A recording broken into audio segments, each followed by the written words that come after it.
How to upload files to Hostgator cPanel using the File Manager. Uploading files to Hostgator cPanel using the File Manager is a straightforward process.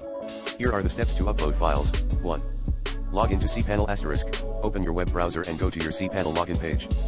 You can usually access it at yourdomain.com/panel. Log in with your cPanel username and password. 2. Locate File Manager*. Once logged in, find and click on the File Manager icon. It is typically located in the Files section of your 3. Choose the directory *. The File Manager will open, showing the directory structure of your hosting account. Navigate to the directory where you want to upload the files. This might be the public_HTML folder for your main website. 4. Click on Upload*. Once in the desired directory, look for an Upload or Upload File option. Click on it to open the file upload interface. 5. Select Files to Upload*.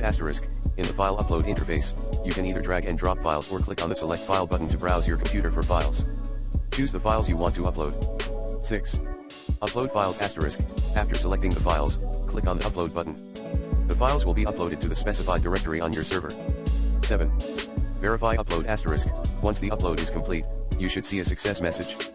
You can also verify that the files are present in the chosen directory by navigating to that location in the File Manager. 8. Set permissions, if needed. If you need to set specific permissions for the uploaded files, you can do so by right-clicking on the file and selecting Change Permissions. That's it. You've successfully uploaded files to your Hostgator cPanel using the File Manager. Make sure to double-check the directory structure and file locations to ensure that the files are accessible as intended.